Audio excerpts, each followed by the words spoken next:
In this question, astronomer is trying to build an optical microscope to be able to see creatures on Europa, some planet out there. So it's estimated these creatures are around 1 meter tall. So you see, these creatures are really, they are not small, but they are really far away from us.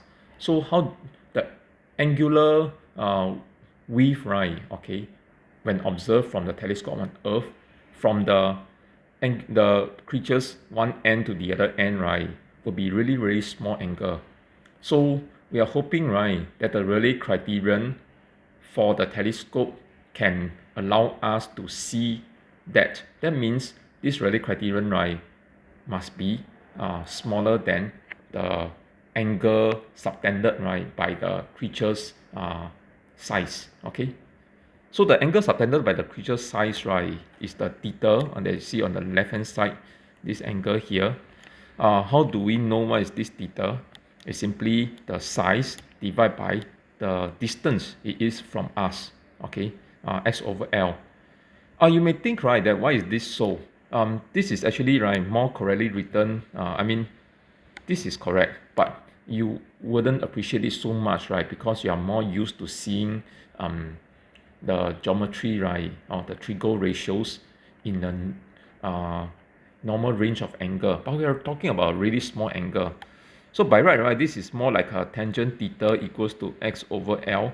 You want to call it sine theta, it's fine, because it's a really small angle. Therefore, right, this one simplify to simply theta equals to x over L. That tells us, right, the angle subtended by the creature from our location, or from where we have the telescope.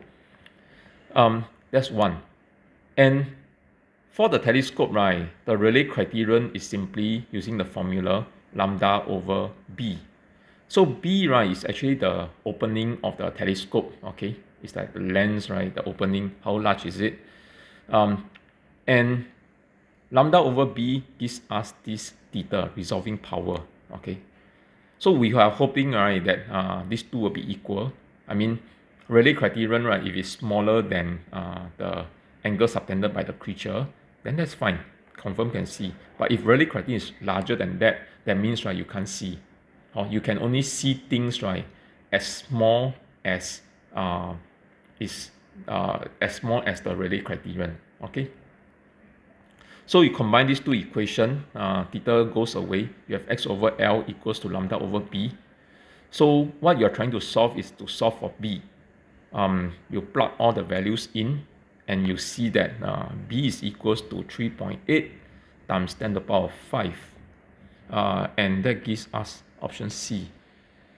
Do note that this number is abysmal, because it's suggesting, right, we are trying to build, right, a telescope, okay, of a size of this is 380 kilometers. Okay, so that's not realistic. Yeah. So using lights, right, it is not possible for us to observe creatures on the moon. Okay, could we use other ways? We could. So you see, by using different ways, right, you can change the b. Okay, if you use a lambda, right, of which is smaller than the lambda of light, then you can make b smaller. Yeah. But why is it that this question is talking about light? Because light is the visible one. Okay, that's the visible one. But it doesn't have to be only visible. We don't have to just use visible light. We can use other things as well.